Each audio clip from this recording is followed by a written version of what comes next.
So very good evening. आज से हम स्टार्ट करने जा रहे हैं मध्य प्रदेश की विभिन्न योजनाओं का पार्ट 2। पार्ट फर्स्ट हम ऑलरेडी कंप्लीट कर चुके हैं। सो आज हम पढ़ेंगे मध्य प्रदेश की योजनाओं का part second. So study with Vivek Bhargava और सिविल सर्विसेज पाथ में आपका स्वागत है। आइए स्टार्ट करते हैं मध्य प्रदेश की बची हुई योजनाएं। तो मध्य प्रदेश की अगली जो योजना है वो है पंच परमेश्वर योजना। अब ये जो पंच परमेश्वर योजना है, इसको पढ़ने के पहले इसके बारे में थोड़ा हम समझ लेते हैं कि ग्राफिकली ये है क्या।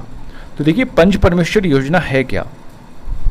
पंच परमेश्वर योजना में क्या होता है कि जो ग्राम पंचायतें होती हैं, ग्राम पंचायतों को मध्य प्रदेश सरकार के द्वारा एक मुश्त धनराशि प्रदान की जाती है।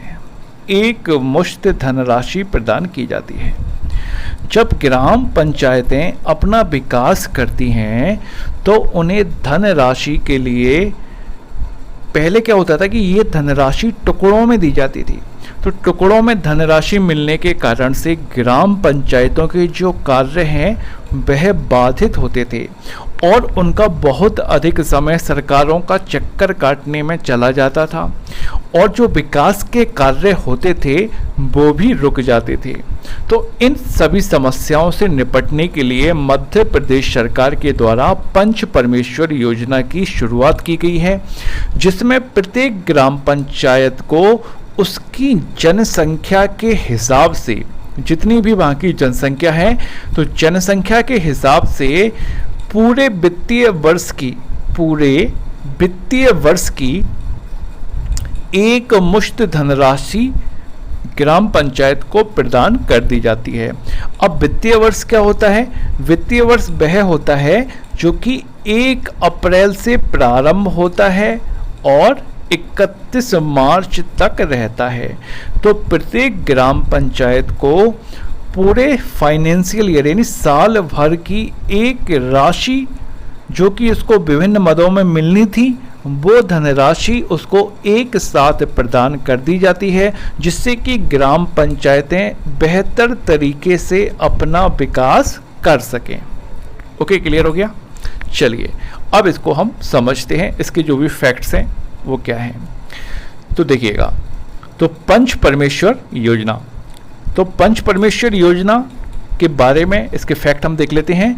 गांव के विकास की विभिन्न जिम्मेदारियों को ग्राम पंचायत और बेहतर तरीके से निभा सके। तो गांव के विकास की जो विभिन्न जिम्मेदारियां होती हैं उनको ग्राम पंचायत और बेहतर तरीके से निभा सके, इस मकसद से पंचायती राज एवं ग्रामीण विकास विभाग के द्वारा, तो मंत्रालय का नाम याद रखिएगा, पंचायती राज एवं ग्रामीण विकास विभाग के द्वारा पंच परमेश्वर योजना चलाई जा रही है। तो पंचायती राज एवं ग्रामीण विकास विभाग के द्वारा मध्य प्रदेश पंच परमेश्वर योजना की शुरुआत की गई। कब की गई? तो 9 जनवरी 2012 से पंच परमेश्वर योजना की शुरुआत की गई थी। इसे बाद में फिर से रीलॉन्च किया गया था। क्लियर हो गया? तो गांव के विकास की विभिन्न जिम्मेदारियों को ग्राम पंचायत और अच्छे ढंग से निभा सके, इसके लिए पंच परमेश्वर योजना की शुरुआत की गई थी। बाद में इसको पुनः प्रारंभ किया गया था। ग्राम पंचायतों को विभिन्न मदों में मिलने वाली राशि एक साथ मिल सकेगी। तो पंच परमेश्वर योजना में है क्या? सिंपल एक लाइन में कि ग्राम पंचायतों को विभिन्न मदों मतलब अलग अलग पार्ट में जो मिलने वाली राशि है वो अब एक साथ मिल सकेगी, जिससे ग्राम पंचायतों के कार्य और अधिक आसानी से हो सकेंगे। तो ग्राम पंचायतों को जो विभिन्न मदों में, जो टुकड़ों में जो धनराशि मिलती थी, अब वो धनराशि पूरे साल भर की एक साथ मिल सकेगी, जिससे कि ग्राम पंचायतों के कार्य और अधिक आसानी से हो सकेंगे। ग्राम पंचायतों की जनसंख्या के मुताबिक उन्हें वित्तीय वर्ष की राशि प्रदान की जाती है। तो जो भी उनकी जनसंख्या है उसके हिसाब से ग्राम पंचायतों को उनके वित्तीय वर्ष की राशि प्रदान की जाती है। इसके लिए एक पोर्टल की शुरुआत भी की गई है जिसमें पंचायतों के कार्यों की जानकारी है। तो पंच परमेश्वर एक पोर्टल की शुरुआत भी मध्य प्रदेश सरकार के द्वारा की गई है। अब इस पोर्टल में होता क्या है, इस पोर्टल में ग्राम पंचायत के जो भी खर्चे हैं कि कहाँ कहाँ पैसा खर्च किया गया और कितना पैसा अभी शेष बचा है, तो इस सब की जानकारी एक पोर्टल पे है। उस पोर्टल का नाम मध्य प्रदेश पंच परमेश्वर योजना का पोर्टल है। तो हर ग्राम पंचायत की जानकारी वहाँ पे उपलब्ध है। तो ग्राम पंचायत के कार्यों में पारदर्शिता लाने के लिए एक पंच परमेश्वर पोर्टल की शुरुआत भी मध्य प्रदेश सरकार के द्वारा की गई है। ओके, आगे देखते हैं। अब से कुछ फैक्ट्स हैं, और कुछ फैक्ट्स क्या क्या हैं, जैसे कि पंच परमेश्वर योजना 14वें वित्त आयोग की सिफारिश पर 1555 करोड़ रुपए का बजट जो है पंच परमेश्वर योजना के द्वारा जारी किया गया था। तो 14वें वित्त आयोग की सिफारिश पर मध्य प्रदेश सरकार के द्वारा 1555 करोड़ रुपए का जो बजट है वह पंच परमेश्वर योजना के लिए जारी किया गया था। अब पंच परमेश्वर योजना में जो धनराशि है वो किस प्रकार से खर्च होती है, तो देखिए 75% जो राशि है वो नवीन अधोसंरचना पे खर्च होती है। नवीन अधोसंरचना का मतलब है इंफ्रास्ट्रक्चर, जैसे कि सड़क बनवाना, पुल बनवाना, कोई बिल्डिंग बनवाना, अस्पताल बनवाना आदि। तो 75% राशि पंच परमेश्वर योजना की नवीन अधोसंरचना पे खर्च की जाती है। 10% राशि पेयजल पे, जैसे कि तालाब का निर्माण करवाना, कुओं का निर्माण करवाना, हैंडपंप का निर्माण करवाना आदि पर 10% राशि खर्च की जाती है। 7.5% धनराशि संधारण कार्यों पर खर्च की जाती है। संधारण कार्य ऐसे कार्य होते हैं जो पहले से ही चल रहे होते हैं, जो पहले से ही जारी होते हैं, उनको कंटिन्यू करने के लिए, उनको लगातार जारी रखने के लिए उनके ऊपर पंच परमेश्वर योजना की 7.5% धनराशि को व्यय किया जाता है। अब जो शेष 7.5% धनराशि बची है उसका उपयोग कार्यालयीन कार्यों पर किया जाता है। जो भी ग्राम पंचायत का कार्यालय होता है उस पर 7.5% राशि का खर्च किया जाता है। तो ये हमारी कंप्लीट हुई पंच परमेश्वर योजना। आगे बढ़ेंगे हम अगली योजना की ओर। तो राशन व्यवस्था योजना। तो राशन व्यवस्था में क्या किया गया है कि राष्ट्रीय खाद्य सुरक्षा अधिनियम के अंतर्गत 25 श्रेणी के जो पात्र परिवार हैं उन पात्र परिवारों को 1 रुपये प्रति किलोग्राम की दर से मार्च से मई तक का राशन उपलब्ध करवाया गया है। तो 25 श्रेणी के जो पात्र परिवार हैं उनको 1 रुपये प्रति किलोग्राम, यानी कि कोई भी खाद्यान्न है वो 1 रुपये में 1 किलोग्राम की दर से 25 श्रेणी के पात्र परिवारों को मार्च से मई तक ये खाद्यान्न उपलब्ध कराया गया है। और इसमें 1,16,00,000 परिवार इसमें लाभान्वित हुए हैं, यानी कि 1,16,00,000 परिवारों को 1 रुपये प्रति किलोग्राम की दर से खाद्यान्न उपलब्ध कराया गया है। 7,71,000 मैट्रिक टन खाद्यान्न प्रदान किया गया है और इनको 7,71,000 मैट्रिक टन का खाद्यान्न प्रदान किया गया है। किनको? 1,16,00,000 परिवारों को। तो राशन व्यवस्था में कुछ नहीं, सिंपल एक लाइन में अगर हमें याद रखना हो तो 1 रुपये प्रति किलोग्राम की दर से कुछ परिवारों को खाद्यान्न इसमें उपलब्ध कराया गया है। तो कितने परिवार इसमें शामिल हैं? तो 1,16,00,000 परिवार इसमें शामिल हैं। इसके अलावा मध्य प्रदेश सरकार के द्वारा अन्य जगह फंसे बेघर बेसहारा 32 लाख व्यक्तियों को जिनके पास राशन कार्ड नहीं था उनको SDRF की मदद से, यानी स्टेट डिजास्टर रेस्पॉन्स सिस्टम, जो हमारा आपदा प्रबंधन विभाग होता है, तो आपदा विभाग के द्वारा आपदा विभाग की मदद से 3,64,000 मैट्रिक टन खाद्यान्न उपलब्ध कराया गया। तो मध्य प्रदेश सरकार के द्वारा ऐसे बेघर बेसहारा व्यक्ति जो अन्य जगह फंसे थे, तो उनको राशन की व्यवस्था आपदा प्रबंधन विभाग, जो मध्य प्रदेश सरकार का जो आपदा विभाग है, उसकी मदद से उनको राशन उपलब्ध कराया गया। ठीक है, तो ये मध्य प्रदेश की राशन व्यवस्था के बारे में अपडेट है। MPPSC मेंस के लिए आपको ये इम्पोर्टेंट है, तो इसको आप याद रखिएगा। आगे बढ़ते हैं अगली योजना की ओर।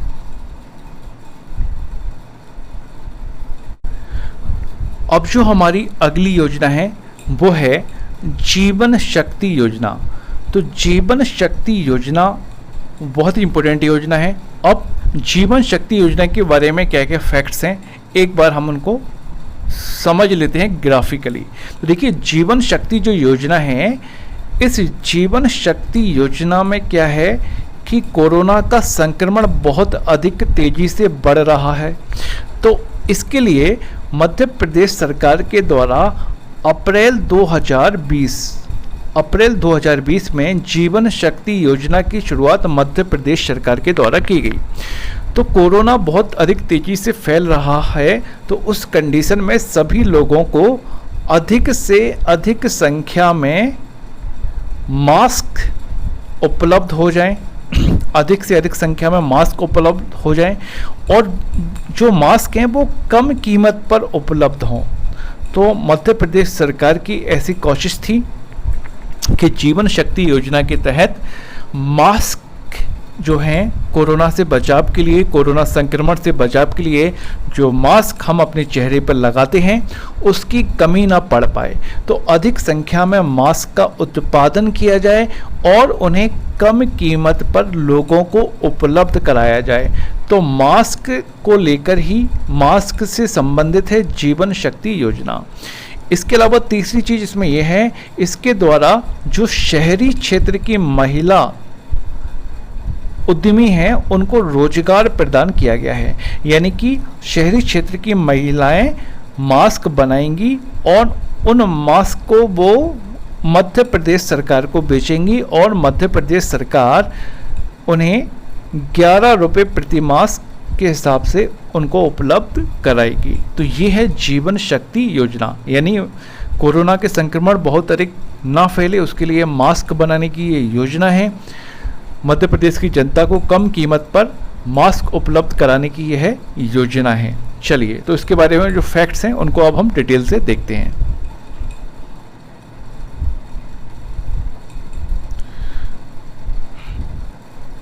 ओके, जीवन शक्ति योजना। तो जीवन शक्ति योजना की शुरुआत की गई थी 25 अप्रैल 2020 से जीवन शक्ति योजना प्रारंभ की गई थी। इस योजना के प्रमुख तथ्य, नंबर 1, कोरोना वायरस से बचाव के लिए प्रदेश के नागरिकों को अधिक से अधिक संख्या में एवं कम कीमत पर मास्क उपलब्ध कराना। तो प्रदेश के नागरिकों के लिए देखिए, ये जितने भी आपके एग्ज़ाम हैं, चाहे वो MPSI का हो, कांस्टेबल का हो, जेल प्रहरी का हो, एवं MPPSC मेंस में हो सकता है आपको ये फैक्ट्स लिखने के लिए आए, तो आप इनको सिस्टेमेटिकली वहाँ पे लिख भी सकते हैं। तो सारे एग्ज़ाम के लिए ये डेटा एकदम परफेक्ट है। ओके, तो कोरोना वायरस से बचाव के लिए प्रदेश के नागरिकों को अधिक से अधिक संख्या में एवं कम कीमत पर मास्क उपलब्ध कराना, ये जीवन शक्ति योजना का पहला पॉइंट है। सेकंड पॉइंट ये है कि प्रदेश के शहरी क्षेत्रों की महिला उद्यमियों को रोजगार के अवसरों में वृद्धि करना। ठीक है, तो इसके लिए भी जीवन शक्ति योजना लागू की गई है कि जो शहरी क्षेत्र की जो महिला उद्यमी हैं उनको रोजगार के अवसर में वृद्धि होगी, वो मास्क बना के सरकार को बेचेंगी और सरकार उन्हें निर्धारित मानदेय प्रदान करेगी। थर्ड पॉइंट है, महिलाओं के द्वारा निर्मित मास्क मध्य प्रदेश सरकार के द्वारा निर्धारित दर पर जिले स्तर पर क्रय किए जाएंगे, यानी खरीदे जाएंगे। ठीक है, और फिर उनको विक्रय हेतु जिले स्तर पर आवश्यक कार्रवाई की जाएगी। यानी कि महिला उद्यमियों को जीवन शक्ति योजना से जो प्रदेश की महिला उद्यमी हैं उनको रोजगार की व्यवस्था की जाएगी। उनको मास्क बना के गवर्नमेंट को सेल करना है, बदले में गवर्नमेंट उन्हें फंड जारी करेगी। निर्धारित जो भी मानदंड प्रति मास्क जो भी 11 रुपये की राशि होगी वो उन्हें प्रदान की जाएगी। 11 रुपये जो भी राशि उन्हें होगी वो मध्य प्रदेश सरकार के द्वारा इस योजना के तहत महिला उद्यमियों को प्रदान की जाएगी। तो जीवन शक्ति योजना क्या है, अगर हम एक लाइन में याद रखें तो प्रदेश की जनता को कम कीमत पर मध्य प्रदेश सरकार के द्वारा मास्क उपलब्ध कराना एवं मध्य प्रदेश की जो महिला उद्यमी हैं उनको रोजगार उपलब्ध कराना, और यही महिला उद्यमी मास्क बना के मध्य प्रदेश सरकार को देंगी। चलिए, तो ये हुई हमारी जीवन शक्ति योजना। आगे बढ़ते हैं अगली योजना की ओर। ओके, सो हमारी अगली जो योजना है वो है शहरी पथ विक्रेता कल्याण योजना। शहरी पथ विक्रेता कल्याण योजना। अब देखिए, शहरी पथ विक्रेता यानी स्ट्रीट वेंडर्स जो होते हैं, यानी कि पथ का मतलब है सड़क, जो सड़क पर ठेले या फुटपाथ पे लगा के जो व्यवसाय करते हैं उनको बोलते हैं पथ विक्रेता। यानी पथ मतलब रोड, सड़क, सड़क पर जो चीज़ों को बेचते हैं वो कहलाते हैं पथ विक्रेता, जिनको हम इंग्लिश में बोलते हैं स्ट्रीट वेंडर्स। तो मध्य प्रदेश सरकार के द्वारा जो शहरी पथ विक्रेता हैं, यानी जो स्ट्रीट वेंडर्स हैं, जो कोई केले का ठेला लगाता है, कोई सब्जी का ठेला लगाता है, तो इत्यादि प्रकार के जो स्ट्रीट वेंडर्स हैं, इन स्ट्रीट वेंडर्स को गवर्नमेंट 10,000 रुपये तक का लोन उपलब्ध करा रही है। ओके, अब इसमें केंद्र सरकार का भागीदार भी है और राज्य सरकार भी। अब ये जो 10,000 रुपये का जो लोन स्ट्रीट वेंडर्स को उपलब्ध कराया जाएगा, इसका जो 7% तक ब्याज केंद्र सरकार के द्वारा दिया जाएगा। ठीक है, तो 7% ब्याज केंद्र सरकार के द्वारा दिया जाएगा, और शेष जो भी ब्याज बचेगा, अब शेष जो भी बैंकों का ब्याज होगा वो राज्य सरकार के द्वारा दिया जाएगा। यानी कि शहरी पथ विक्रेता कल्याण योजना में प्रत्येक स्ट्रीट वेंडर्स को 10,000 रुपये तक का लोन उपलब्ध करवाया जाएगा, और ये ऐसा लोन होगा जिसका ब्याज कौन भरेगा, सरकार के द्वारा भरा जाएगा, जिसमें 7% ब्याज जो है केंद्र सरकार के द्वारा दिया जाएगा, और जो शेष जो ब्याज है वो राज्य सरकार के द्वारा दिया जाएगा। पिछले वीडियो में शहरी पथ विक्रेता कल्याण योजना को हमने बहुत डिटेल में कवर किया हुआ है। ओके, तो इसके फैक्ट्स हम देख लेते हैं। तो इसमें यही लिखा हुआ है, स्ट्रीट वेंडर्स को 10,000 रुपये तक का व्यवसाय का ऋण जो है प्रदान किया जाएगा, जिसमें 7% अनुदान केंद्र सरकार का व शेष ब्याज का अनुदान राज्य सरकार के द्वारा दिया जाएगा। ठीक है, तो ये हो गई हमारी स्ट्रीट वेंडर्स योजना। 10,000 रुपये की राशि जो है वो प्रत्येक स्ट्रीट वेंडर्स को प्रदान की जाएगी, जिसमें 7% ब्याज केंद्र के द्वारा और शेष राज्य सरकार के द्वारा वहन किया जाएगा। और अब इसकी अपडेट हम देख लें, तो जून तक की अपडेट क्या है। अब तक 8 लाख से अधिक पथ विक्रेताओं का 8 लाख से अधिक पथ विक्रेताओं का पंजीयन किया जा चुका है मध्य प्रदेश सरकार के द्वारा, कि 8 लाख पथ विक्रेता अभी तक हो चुके हैं, और अभी भी ये काम जारी है, कंटिन्यू है।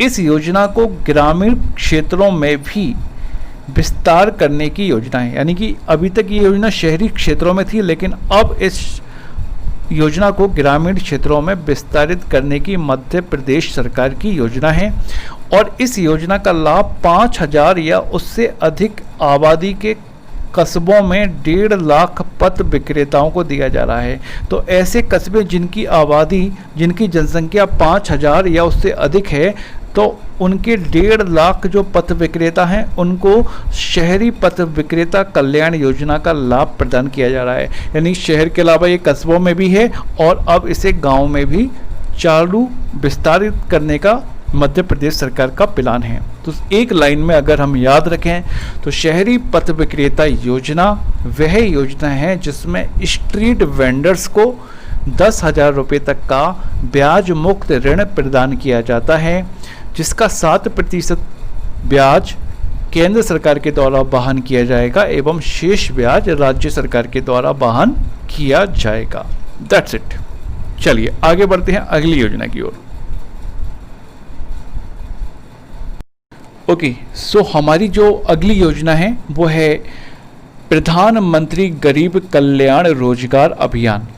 प्रधानमंत्री गरीब कल्याण रोजगार अभियान को हमने जो पार्ट फर्स्ट इसी का मध्य प्रदेश सरकार की योजना को जो पार्ट फर्स्ट बनाया था उसमें भी हमने इसको डिटेल में कवर किया था। और इसके पहले जो एक वीडियो और बनाया था मध्य प्रदेश के करंट अफेयर्स का, उसमें भी प्रधानमंत्री गरीब कल्याण रोजगार अभियान को काफ़ी डिटेल में कवर किया गया था। तो इसमें कुछ फैक्ट्स और हैं वो हम देख लेते हैं।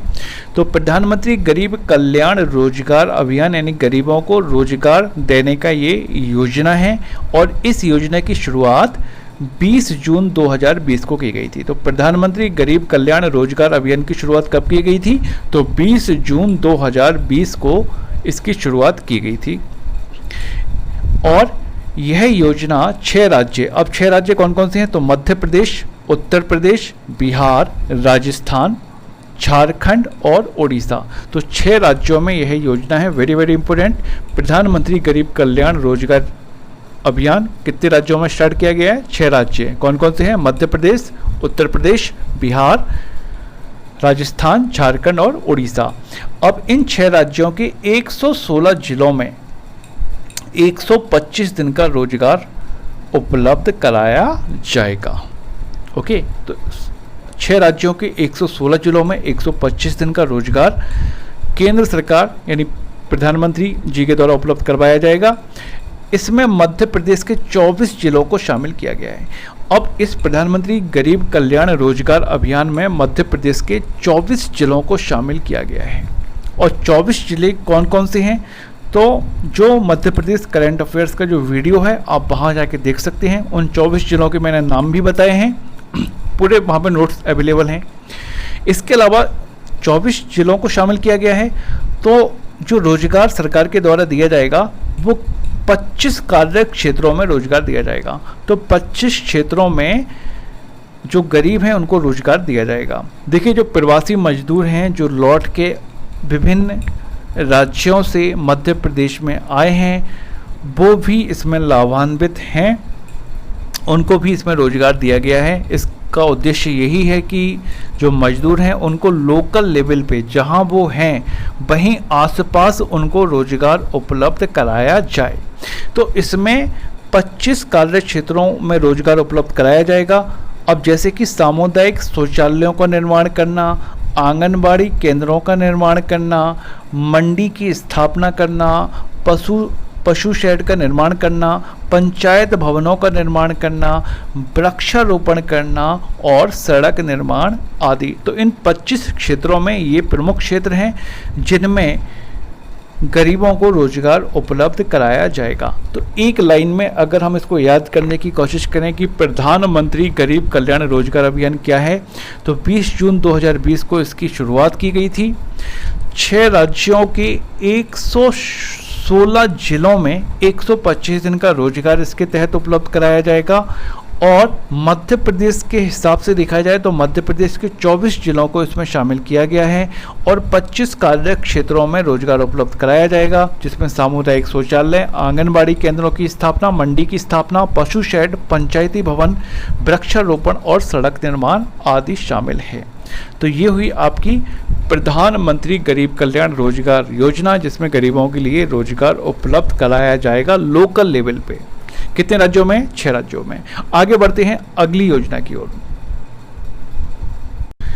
अगली योजना है हमारी चरण पादुका योजना। चरण पादुका योजना, तो नाम से ही पता चल रहा है कि चरणों में पादुका पहनाना, यानी कि चरणों में चप्पल या जूते पहनाना। तो देखिएगा, मध्य प्रदेश सरकार के द्वारा, जो मध्य प्रदेश के मुख्यमंत्री हैं शिवराज सिंह चौहान जी के द्वारा ये योजना प्रारंभ की गई थी। और शिवराज सिंह चौहान जब दौरे पर गए थे तो उन्होंने देखा था कि जो तेंदुपत्ता बीनने वाले मजदूर होते हैं वो नंगे पैर काम कर रहे थे। तो नंगे पैर काम करने के कारण से मध्य प्रदेश सरकार ने ये डिसाइड किया कि हम इनको जूते चप्पल फ्री में उपलब्ध करवाएंगे। तो इस योजना के तहत मुख्यमंत्री जी शिवराज सिंह चौहान जी मंच पर बुलाकर जो तेंदुपत्ता संग्राहक हैं उनको जूते चप्पल पहनाते हैं। ठीक है, तो उसी से संबंधित है आपका चरण पादुका योजना। तो चरण पादुका योजना किसके लिए है? जो तेंदुपत्ते संग्रहण करने वाले मजदूर हैं उनको चप्पल उपलब्ध करवाने से संबंधित है। ओके, आइए इसके फैक्ट देखते हैं। तो चरण पादुका योजना की शुरुआत 14 अप्रैल 2018 को प्रधानमंत्री मोदी जी के द्वारा छत्तीसगढ़ के बीजापुर से की गई थी। तो ये आप याद रखिएगा, इसकी शुरुआत कब हुई थी? तो केंद्र सरकार के द्वारा या प्रधानमंत्री मोदी जी के द्वारा 14 अप्रैल 2018 को कहाँ से की गई थी? छत्तीसगढ़ के बीजापुर से। और अगर बात करें मध्य प्रदेश सरकार की, तो मध्य प्रदेश सरकार ने 19 अप्रैल 2018 को चरण पादुका योजना की शुरुआत मुख्यमंत्री शिवराज सिंह चौहान जी के द्वारा मध्य प्रदेश के सिंगरौली जिले से प्रारंभ की गई थी। तो चरण पादुका अभियान कहाँ से प्रारंभ किया गया था? मध्य प्रदेश के सिंगरौली जिले से। और मध्य प्रदेश सरकार ने चरण पादुका योजना कब प्रारंभ की थी? तो 19 अप्रैल 2018 को प्रारंभ की थी। तो ये हुई हमारी चरण पादुका योजना, जिसमें तेंदुपत्ता बीनने वालों को मुख्यमंत्री शिवराज सिंह चौहान ने अपने हाथों से जूते चप्पल आदि पहनाए। तो इसमें क्या होता है, किसके लिए ये योजना है? तो तेंदुपत्ता बीनने वालों के लिए चरण पादुका योजना मध्य प्रदेश सरकार के द्वारा प्रारंभ की गई। ओके, चलिए आगे बढ़ते हैं अगले। ओके, तो जो हमारी अगली योजना है वो है रुक जाना नहीं योजना। रुक जाना नहीं योजना मध्य प्रदेश सरकार के द्वारा 2016 से प्रारंभ की गई थी। कब से प्रारंभ की गई थी? 2016 से। और इस योजना में होता क्या है, एक लाइन में हम देखें, जो 10th या 12th में जो बच्चे फेल हो जाते हैं, अनुत्तीर्ण हो जाते हैं, उनको फिर से एग्ज़ाम देकर पास होने की एक सुविधा है। इसी को हम बोलते हैं रुक जाना नहीं योजना। तो रुक जाना नहीं योजना के तहत क्या किया गया है कि जो भी बच्चे हैं जो फेल हो गए हैं उनको एक चांस और दिया जाता है पास होने का। इसी को हम बोलते हैं रुक जाना नहीं योजना। ओके, तो इसके बारे में रुक जाना नहीं योजना 2016 से प्रारंभ की गई थी मध्य प्रदेश सरकार के द्वारा। इस योजना में माध्यमिक शिक्षा मंडल मध्य प्रदेश भोपाल के द्वारा हाई स्कूल एवं हाई सेकेंडरी यानी 10th एवं 12th परीक्षा में अनुत्तीर्ण विद्यार्थियों को मध्य प्रदेश राज्य मुक्त स्कूल शिक्षा परिषद भोपाल यानी MP ओपन स्कूल, यानी कि ऐसे विद्यार्थी जो 10th या 12th में फेल हो गए हैं उनको अब MP ओपन स्कूल बोर्ड के द्वारा यानी कि ओपन स्कूल के द्वारा एक एग्ज़ाम किया जाएगा। उस एग्ज़ाम में बैठने का पुण्य अवसर प्रदान किया जाता है। इस योजना में अब तक 2 लाख से अधिक विद्यार्थी पास होकर लाभान्वित हो चुके हैं और 2 लाख से अधिक विद्यार्थी ऐसे थे जो लोग फेल हो गए थे लेकिन फिर वापस से रुक जाना नहीं योजना के द्वारा MP ओपन स्कूल बोर्ड के एग्ज़ाम में बैठे और वापस से पास हो गए थे। तो रुक जाना नहीं योजना की सफलता को देखते हुए माध्यमिक शिक्षा मंडल मध्य प्रदेश भोपाल से अनुत्तीर्ण विद्यार्थियों के लिए शासन के निर्देशानुसार इसको निरंतर कर दिया गया है। यानी कि इस योजना को अब क्या कर दिया गया है, मध्य प्रदेश शासन ने इस योजना को कंटिन्यू करने के आदेश जो है माध्यमिक शिक्षा मंडल को दिए हैं। तो यह योजना अब कंटिन्यू है। और रुक जाना नहीं योजना 2020 के लिए भी विद्यार्थी इसका लाभ उठा सकते हैं। तो MP बोर्ड की 2019-20 की जो 10वीं 12वीं की जो अनुत्तीर्ण विद्यार्थी के साथ ही ऐसे विद्यार्थी जो अनुपस्थित रहे हैं वो भी अब इसमें आवेदन कर सकते हैं। रुक जाना नहीं योजना के तहत वो विद्यार्थी भी आवेदन कर सकते हैं। ओके, तो एक लाइन में देखा जाए तो आपको पता ही होगा रुक जाना नहीं योजना 10th 12th के ऐसे विद्यार्थी जो फेल हो गए हैं या जो एब्सेंट रहे हैं उनको फिर से एग्ज़ाम जो है ओपन स्कूल बोर्ड के द्वारा फिर से एग्ज़ाम देने का चांस उनको उपलब्ध कराया जाता है। ओके, आगे बढ़ते हैं। सो ये हमारी सारी योजनाएं कंप्लीट हो गई हैं। तो थैंक यू सो मच।